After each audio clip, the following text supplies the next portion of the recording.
You're listening to the Fear-Free Childbirth Show here on UK Health Radio with me, Alexia Leachman. Let me help you to take the fear out of pregnancy, birth and beyond with a mix of real-life stories and experts sharing their wisdom. I'll also be sharing psychology insights to help you to cultivate a fearless mindset. Be inspired and be empowered with Fear-Free Childbirth. And now it's time for the show. Hello and welcome back to the Fear-Free Childbirth podcast. My name is Alexia Leachman and thank you so much for joining me today. So here we are, the Fear-Free Childbirth podcast is back after a long break. So I want to talk about today where I've been and why I've brought the podcast back, but also what you can look forward to on this new season of the podcast. And then I'm going to dive into this week's topic, which is how do we have a fear-free childbirth? I thought it'd be really good to start back from the top and really just dive back into the main topic of this podcast, which is fear and birth and pregnancy. So some of the questions I'm going to be diving into today are, well, how can we have a fear-free childbirth? And what does that look like? But also, what about fear? What is fear when it comes to birth? What are typical birth fears? And also, when is a good time to address your fears? If you're scared of pregnancy or scared of birth, when should you look to address all of that and conquer it? Should you wait until you're pregnant? Or is it a good idea to start thinking about this well in advance? So these are some of the questions I'm going to answer as part of today's episode.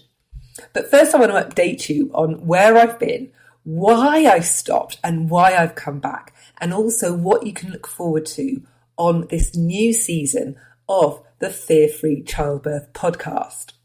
So where have I been? Well, I think I put the podcast on hold just as COVID was hitting and we were going into lockdown. Now, for many of us, that proved to be a very difficult period for goodness knows how many reasons. I mean, the world changed, didn't it? And none of us saw that coming. But this happened to coincide with me and my family leaving the UK and trying out living in France. So we were wrestling with living in this very small rental accommodation. Suddenly, the kids weren't at school and I had to homeschool them in French, which was a huge learning curve for me at the time.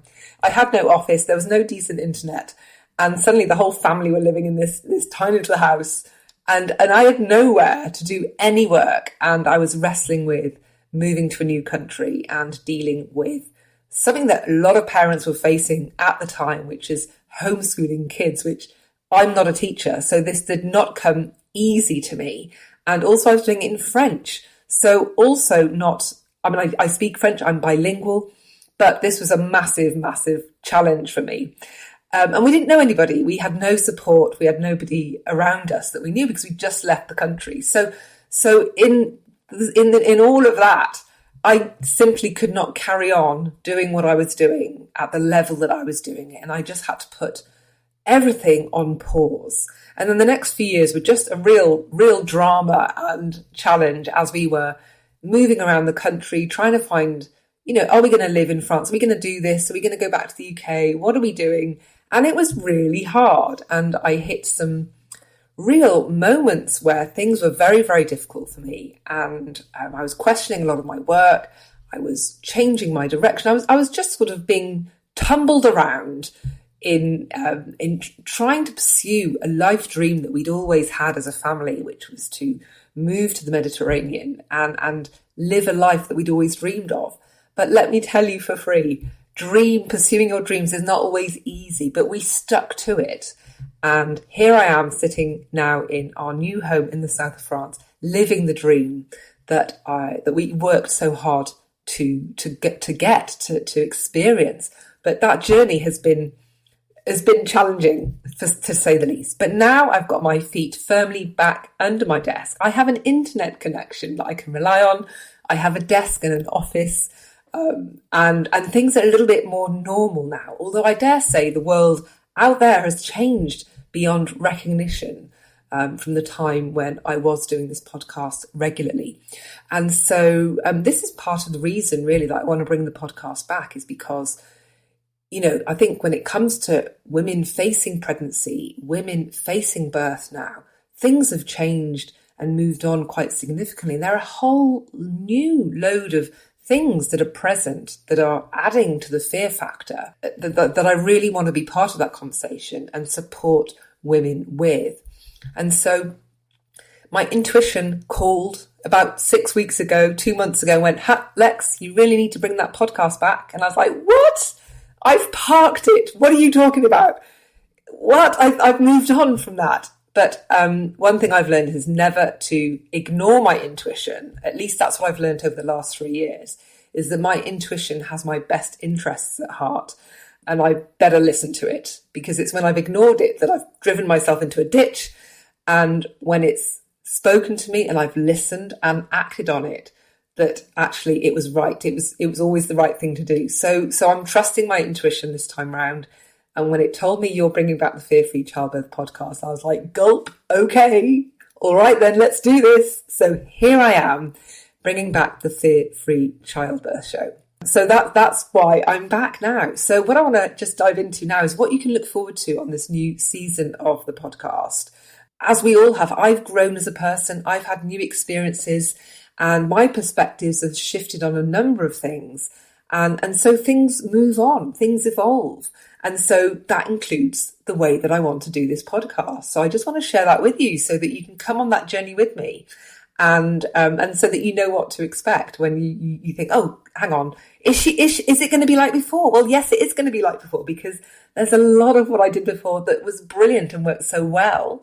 And I'm not saying that because I think I'm so great, but because I get all these amazing emails from listeners telling me how much the podcast has helped them. And I'm so grateful for everybody that has been emailing me over the years, letting me know how it's helped them on their journey.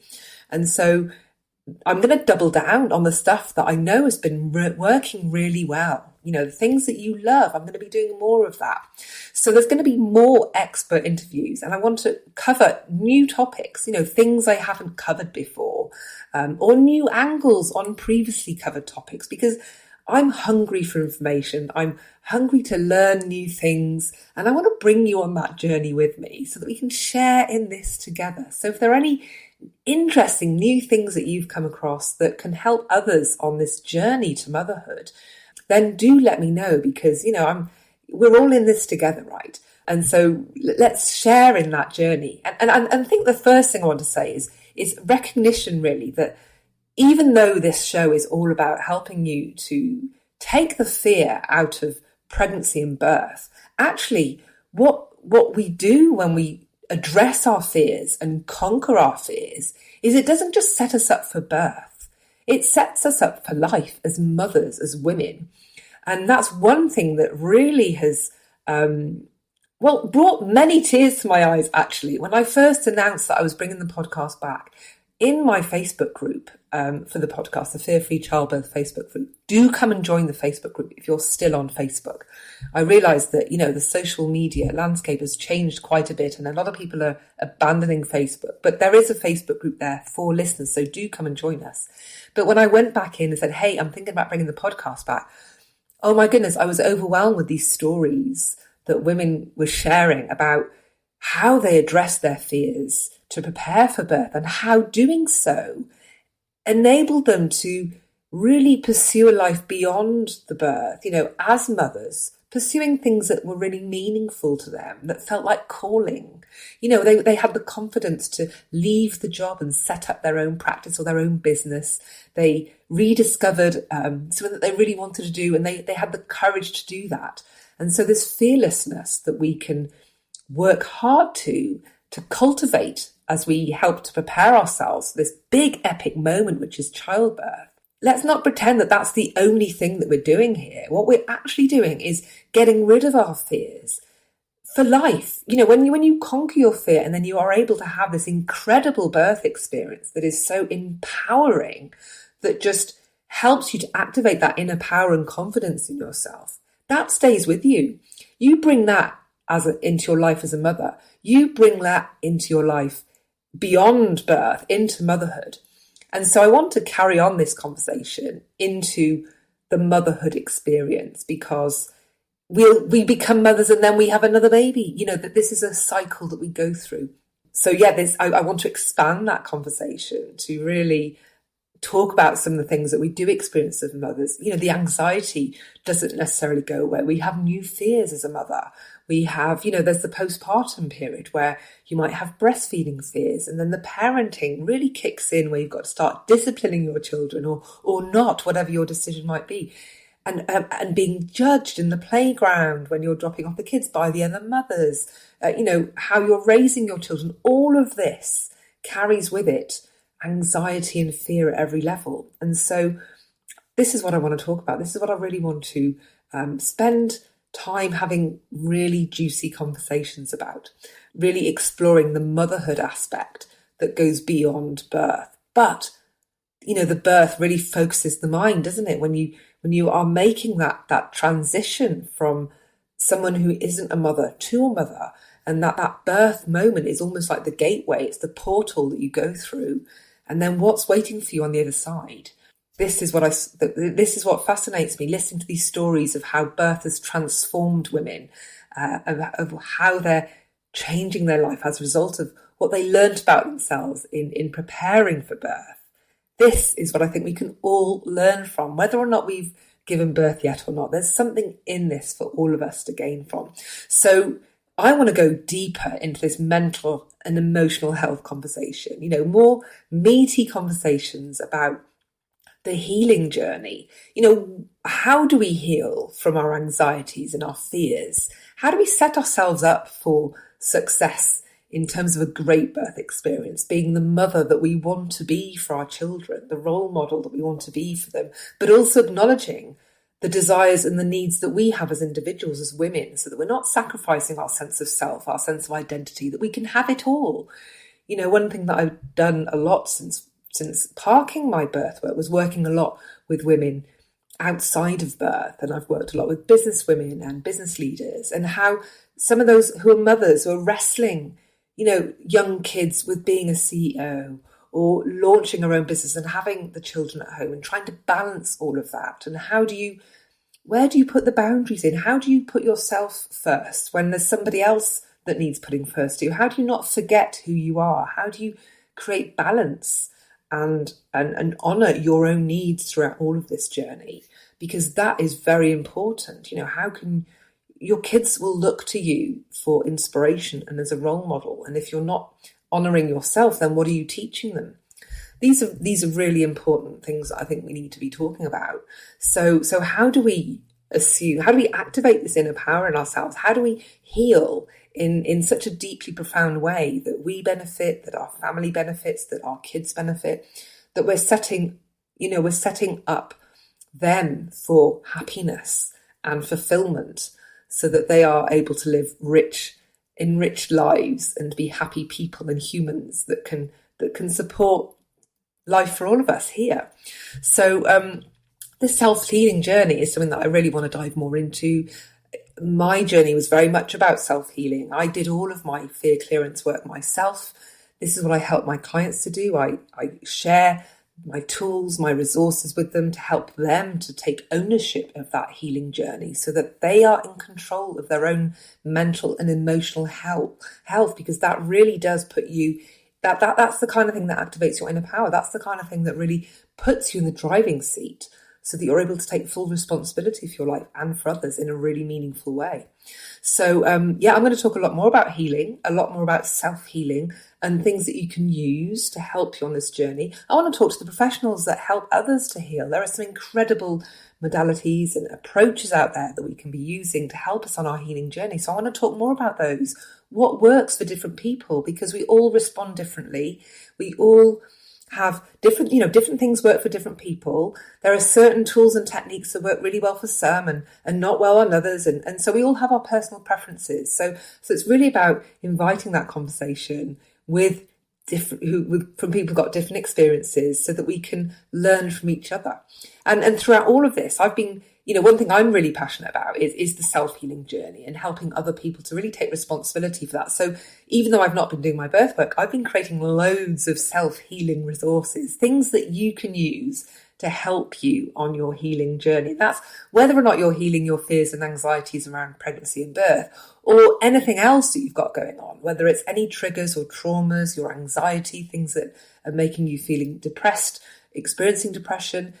There's lots that I've got that are really there to help you on that self-healing journey. So I'm going to talk more about that with you. Some of those things, like for example, I've created a whole range of inner child wound healings that you can just buy and work through at your own pace. And these are really potent, and they're well worth doing, especially if you're struggling with like persistent anxiety or fear in your life. You know, not everybody can afford to see a professional to get them to help them with this stuff, but that doesn't mean that you can't undertake that level of healing and see incredible transformations in your life.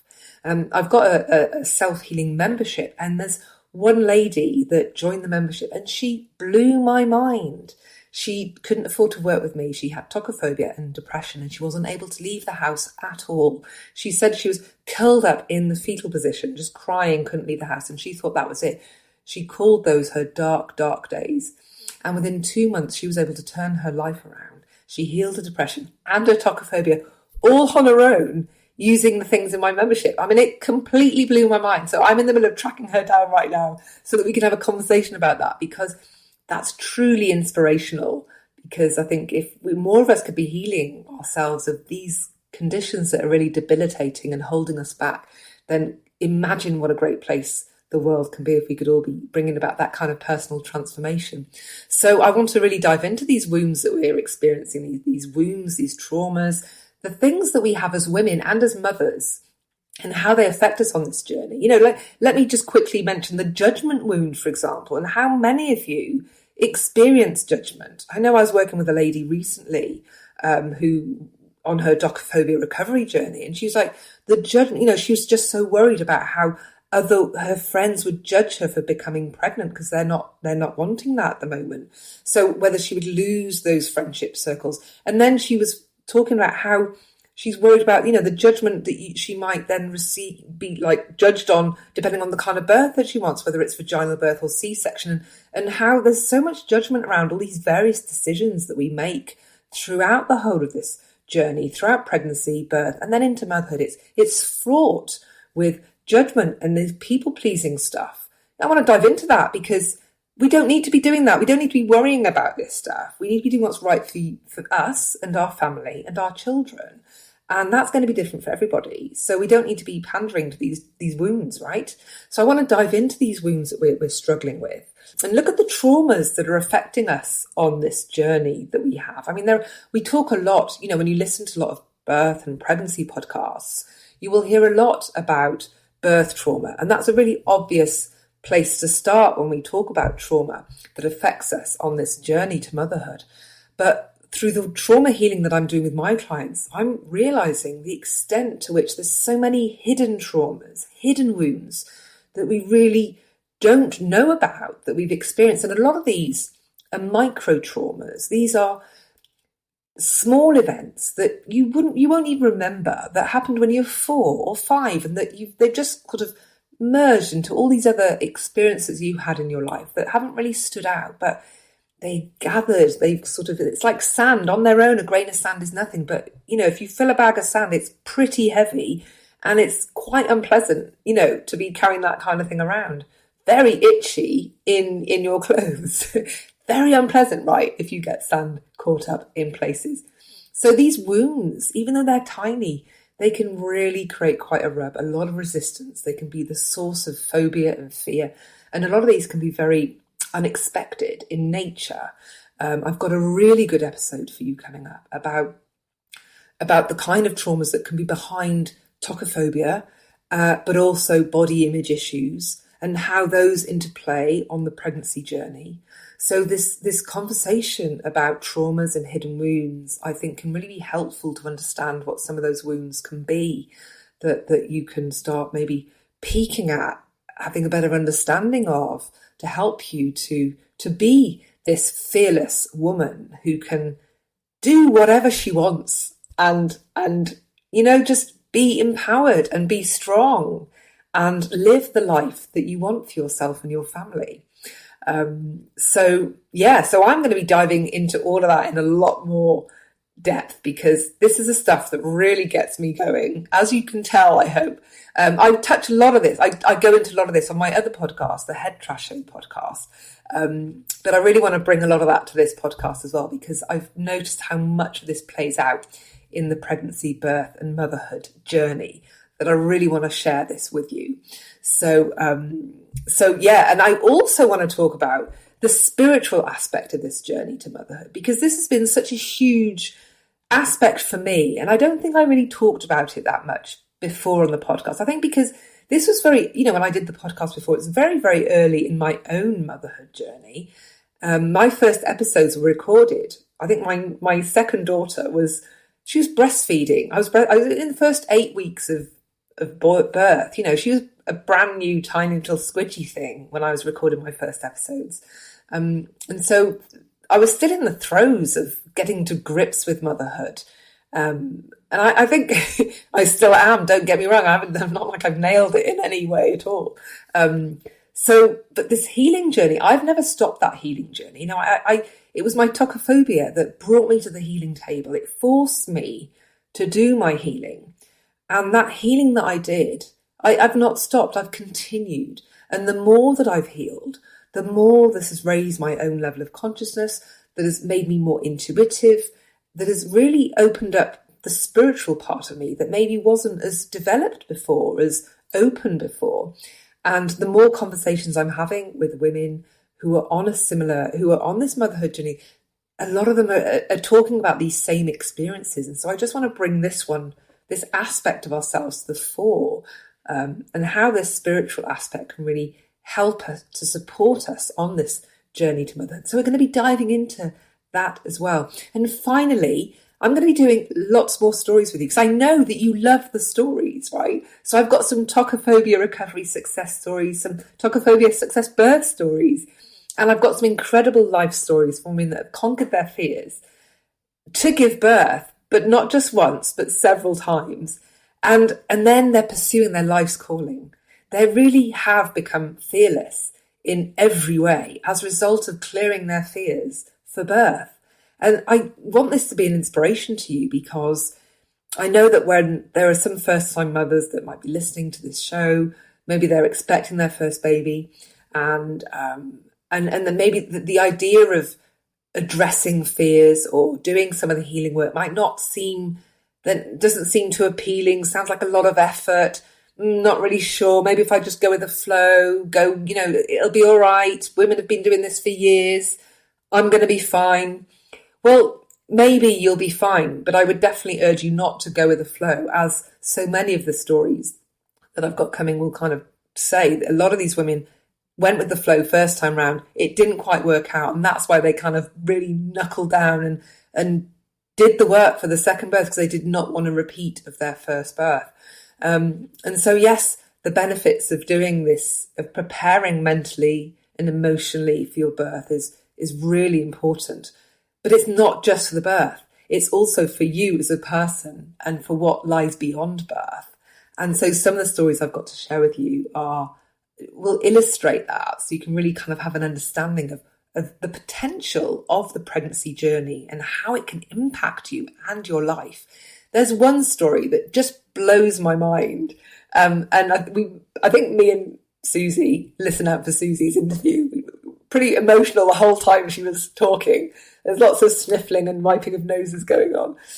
But Susie was terrified of birth, absolutely terrified. So not only did she go on to have 2 babies herself, but she is now a surrogate and is on her second surrogate baby. I mean, mind blown or what? So look out for that story. That's Susie's story coming up on the podcast. So yeah, lots more life stories, real stories from women that have conquered their fears, that I want those stories to be a true inspiration for you as you're facing this, the most momentous of journeys. And I also want to be sort of touching on some of the stories where a little bit unusual things that, things that can enhance your journey to motherhood and beyond, that maybe you might not have heard about. They're a little bit more unusual, a little bit different, that could really make a difference for you, because, it's not all happening in the mainstream. There's lots of really interesting stuff in the side streets, right? So let's shine a light on those side streets. So yeah, that's what you can expect to hear on the podcast coming up. Now, I'm going to dive now into talking about fear and how you can expect and prepare for a fear-free childbirth. But before I do that, I just want to mention that I'm going to do some shout outs at the end of the show for friends and fans of the show. So I want you to stick around for that and listen to the shout outs at the end. UK Health Radio, the station that makes you feel good.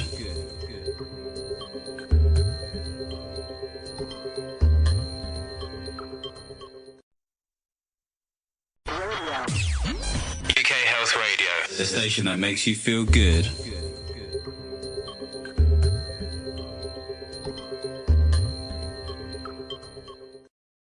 So now I want to answer the question, how do we have a fear-free childbirth? So I think a really good place to start is to understand the nature of fear, and especially when it comes to birth and pregnancy. The way I look at this is that there are two types of fear. The first one is mild or moderate fear. And a lot of these fears, I think that most women have, up to 85% of women report experiencing fear around birth. So it's not unusual. In fact, it's very common. And most people, if you share that you have fear, will kind of go, oh, well, yeah, that's usual. Most women do, but it'll go away. Well, no, it doesn't always go away. Sometimes it does go away. But some people have very strong levels of fear or deep-rooted fears. So I think it's worth understanding these different types of fear that exist when it comes to childbirth and pregnancy, because they're not, I don't think they're typical, to be honest. I don't think it's what you normally find. So let's dive into this then. So the mild or moderate fear, the one that I think that most women experience is really down to not being informed or maybe being misinformed. It's basically fears of the unknown. When you think about your education and going to school and what you've learned about childbirth, what you've learned about pregnancy, it's probably very little. In fact, the only thing that you probably have been exposed to is a really nasty video of a woman giving birth on her back, screaming in pain. And that's kind of set the level. And then that's just been reinforced through really poor depictions of childbirth in films and on soap operas and all of that. So you grow up believing that birth is this incredibly painful and humiliating experience, that and childbirth pain is the gold standard in pain. Everybody kind of compares their experience of pain to birth because it's considered to be the most painful experience on the planet. So this is what women are facing, and this is what sets the tone for fear. Now, the way that you get over these kinds of fear is simply through education and starting to become informed. And so this is how, listening to podcasts like this one is really, really helpful, because you start to educate yourself on what is actually going on the facts, and your fears start to drop away. You start to think, oh, I know what's going on now. I know what to expect. I don't need to fear this. So a lot of fear that people have is really this kind of, and these fears tend to be at that mild or moderate level. And that once you've listened to loads of podcast episodes, read up on a few birth books, suddenly you feel a lot more comfortable with what awaits you. Now, once you've done all that, if you're still experiencing fear, then you have this next type of fear that I describe as being deep-rooted fears. Now, these are different because they will not be able to be shifted by just reading a book or listening to a podcast, because these are, like they sound, they are deep-rooted. And that means it's part of your conditioning, it's part of your behaviour patterns, it's part of who you are.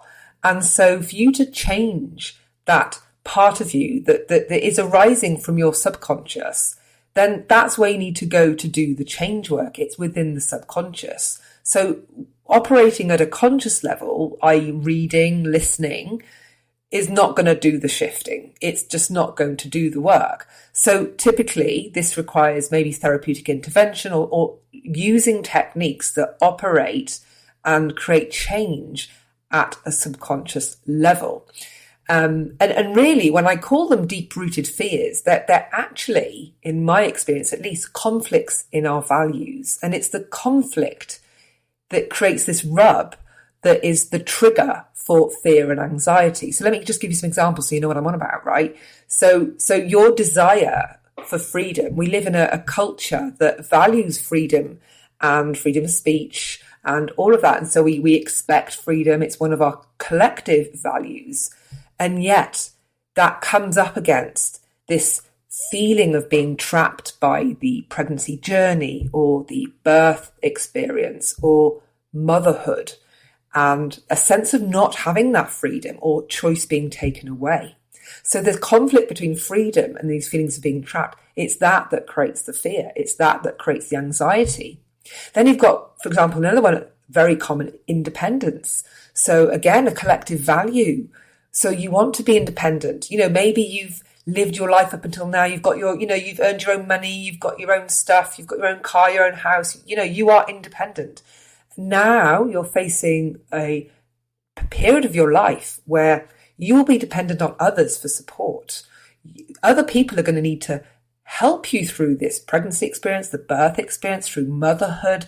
To do all that stuff on your own is a big ask. Okay. So you've got this conflict between your desire for independence, you value independence, and yet you will need to be dependent on others. If you're not going to be working, then you're going to be dependent on your partner to continue earning the money so that you're able to maybe take time off work.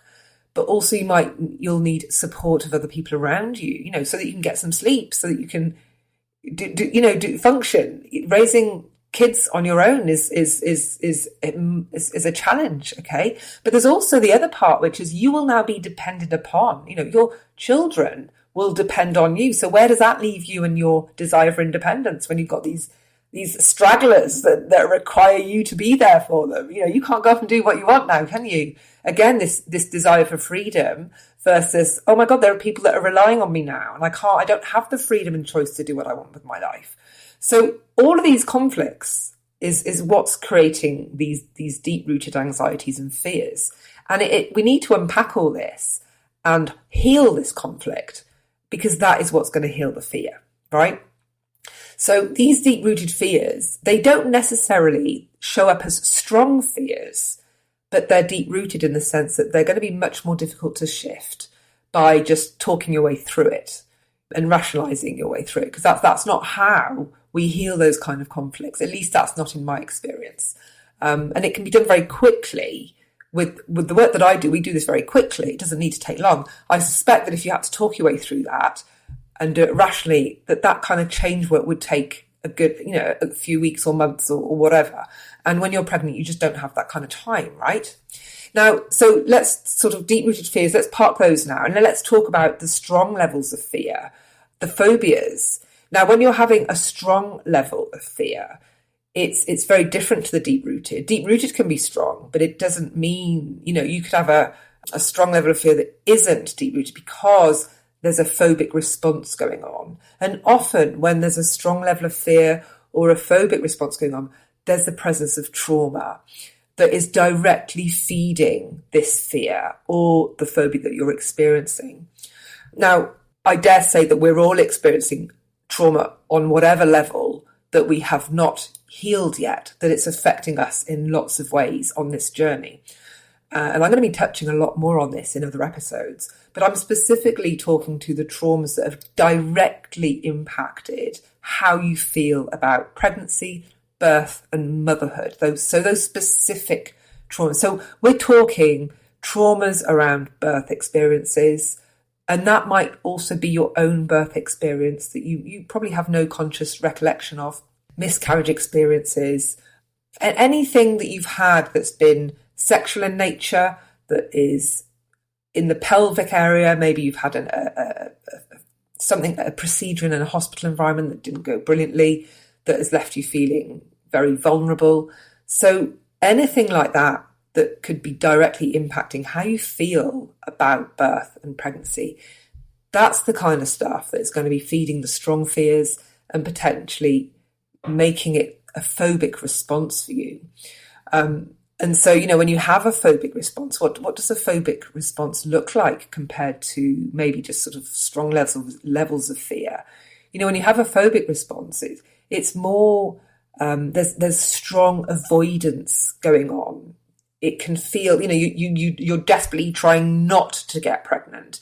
You don't want to you don't want it, but there's a part of you that also wants it. There's this real conflict between wanting to be pregnant, wanting to have a baby, between not wanting it, because there's this deep-rooted, strong phobic fear that's going on around this idea of pregnancy and birth.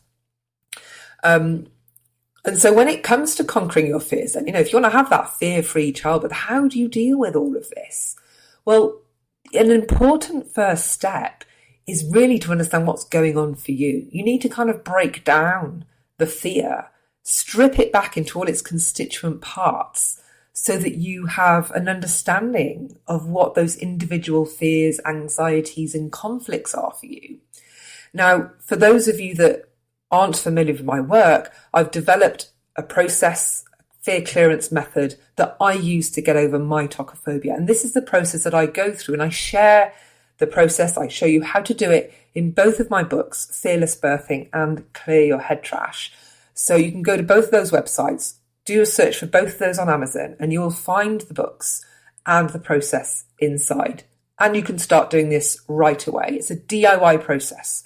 But essentially, the way that I go through this is I break the fear down into the constituent parts. Because when you talk about a fear of birth or a fear of pregnancy, it's not, you can't just say, oh, well, I'm just going to clear it's a fear of birth and it's a fear of pregnancy. No, it's so many more things than that. It's lots of things that are underlying that are contributing to birth and pregnancy feeling like this challenge for you.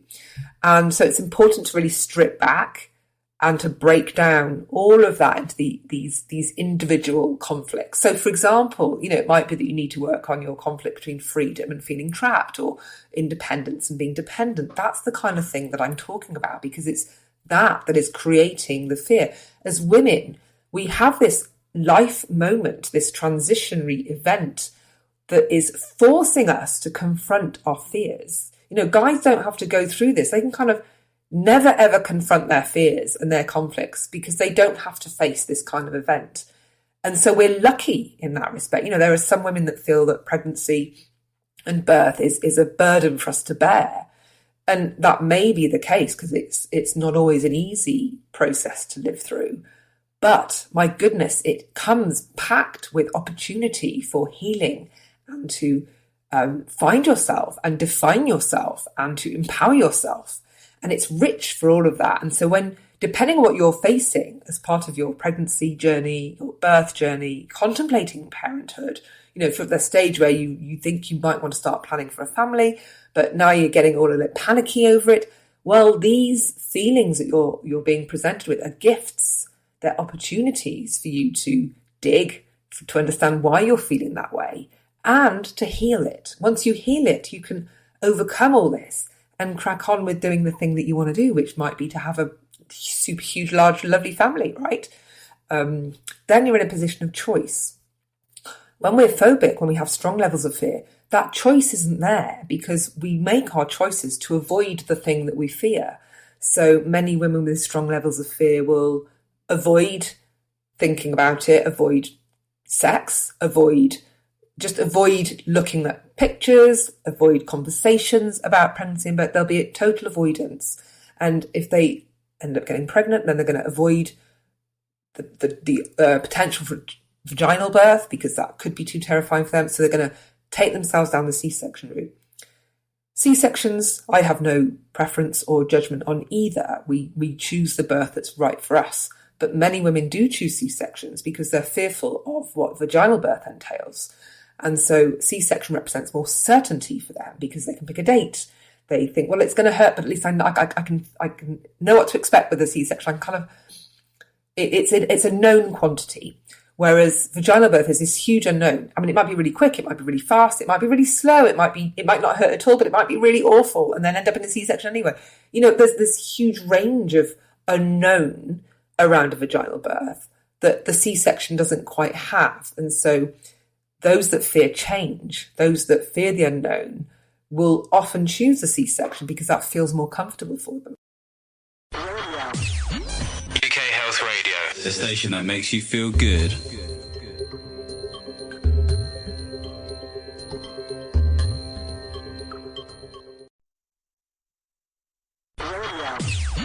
UK Health Radio. The station that makes you feel good.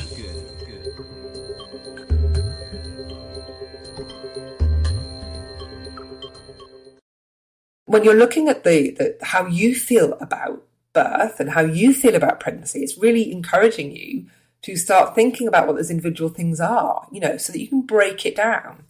When I work with my clients I've been working now with women to help them overcome tocophobia for over 8 years. So I'm very familiar with what these fears are, and it's almost predictable what those fears are going to be, what the things that we need to work on together, what we need to clear using the process I've developed, head trash clearance.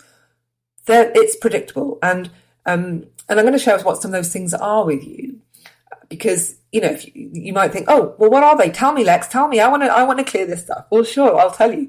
Losing control, huge. A fear of losing control or not being in control, that's a massive level of fear. This feeds into all sorts of things that show up for people. This fear of being trapped, which I mentioned already, the loss of freedom, loss of choice, fear of change, which I've touched on already. And that's not just, change is a big, big thing. I could do a whole podcast on change alone, but we're talking life changes, we're talking relationship changes, we're talking body changes. And these body changes, sometimes they're tied into body image issues. I've got a whole episode on that coming up as well, because that can be a very big deal for those that are wrestling with body image issues.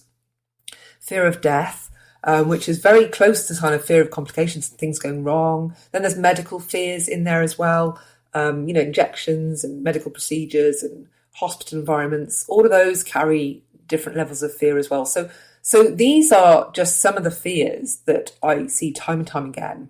And what's really interesting, actually, is that most of the fears that we work on aren't necessarily birth related. So you might go, well, what do I mean by that? So, for example, one common fear that a lot of women have is fear of tearing.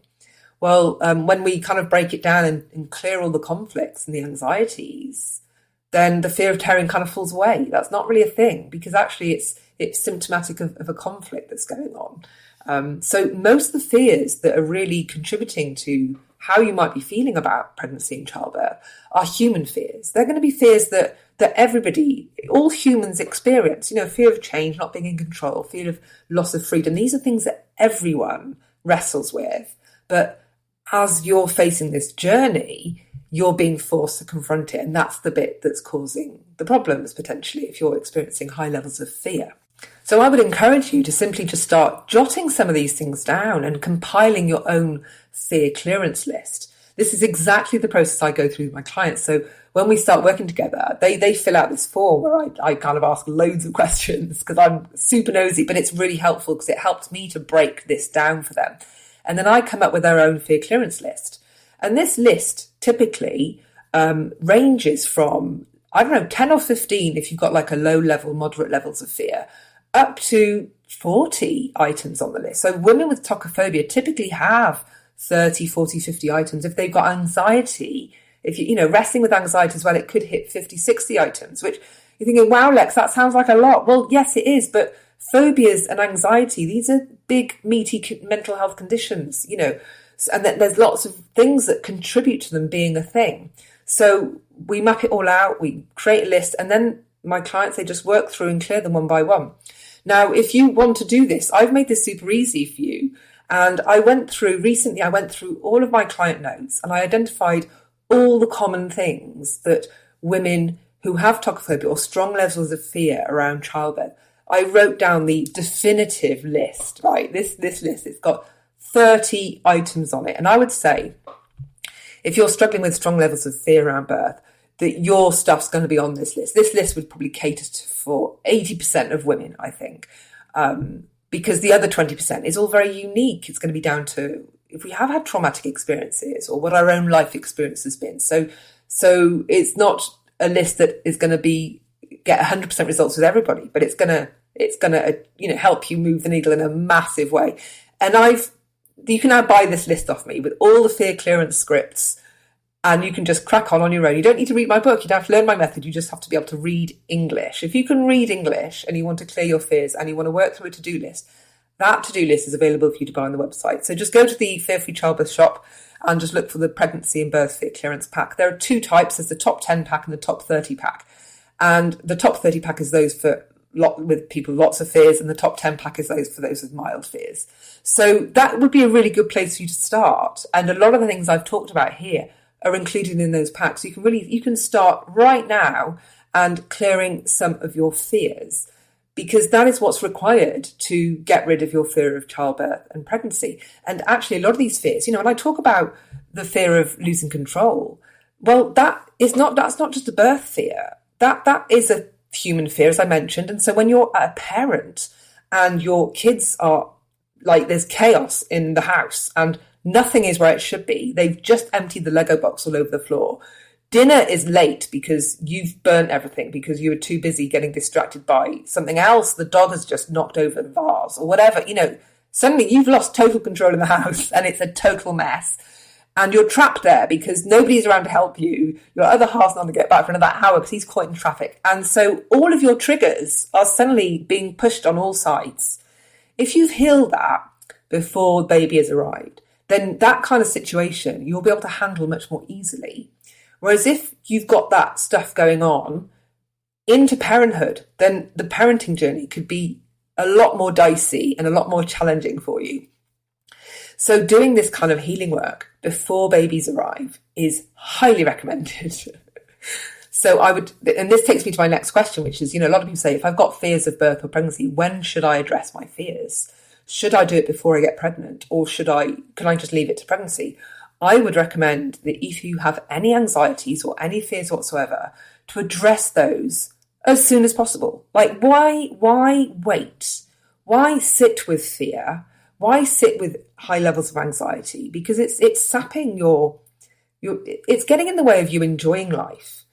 And so my position will always be, if you've identified something that is making you feel unhappy or uncomfortable or fearful, get rid of it as soon as possible. Why hold on to that? You're worth it. You're worth having a life that is enjoyable, where you're happy. So for me, the idea of carrying around our anxieties and our fears longer than we need to feels really odd to me. Like, the minute I identify a fear or an anxiety, I'm like, right, got to get rid of that. That's got to go. That's getting in the way of me being happy and an awesome person. And for myself, my family, for my life, I'm not going to let this get in my way. So I just want to get rid of it. So I would always encourage you that if you are aware of fears and anxieties around this journey that you're facing, the journey that you want to embark on, to address that sooner rather than later. And another reason why I think you should do that is because sometimes it might take you longer than you think.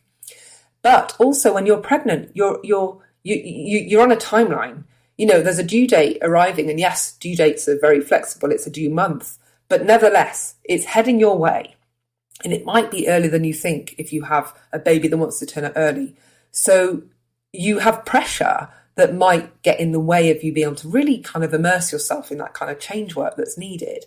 So this is another reason why I think you should just get all this stuff done while you've got the time and the space in your life to think about this stuff, so that when you get pregnant, you're able to enjoy it from the get-go.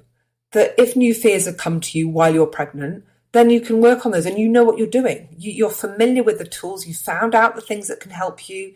You've got the tools and resources available to you. You're not straddling around last minute going, oh my God, I've got 6 weeks till the due date and I'm still feeling, and I haven't done my yoga and I haven't, and you're in this panic zone, which is not good for you. It's not good for the baby.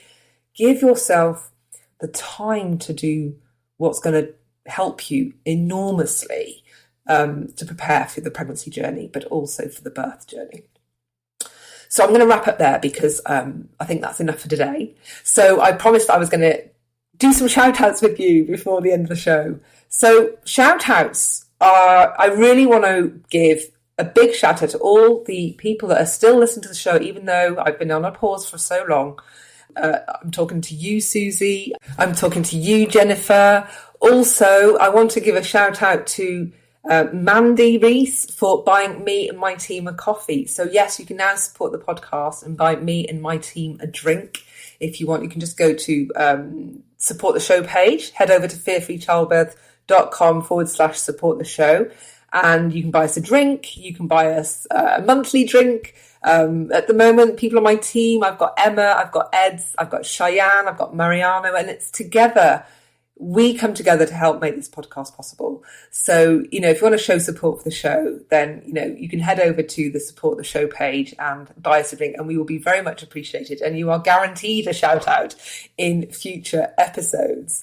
Thank you to those that are following my work and continue to listen to the podcast. And I really want to bring more brilliant shows for you, more brilliant interviews, more brilliant stories to inspire you and empower you on this journey through pregnancy, birth, motherhood, and beyond. Thank you so much for joining me today, and I will see you next time here on the Fear Free Childbirth Show. Bye for now. You've been listening to the Fear Free Childbirth Show here on UK Health Radio with me, Alexia Leachman. Fear Free Childbirth is the online destination for women seeking to take the fear out of pregnancy, birth and beyond, with fear clearance meditations, self-healing products and courses, professional training and specialist programs for overcoming tocophobia. And if you've enjoyed this episode, then check out the Fear Free Childbirth Mummership. It's a bit like Netflix, where you can binge on a boatload more of fear-free childbirth content to inspire you on the journey to motherhood and beyond. More interviews, more births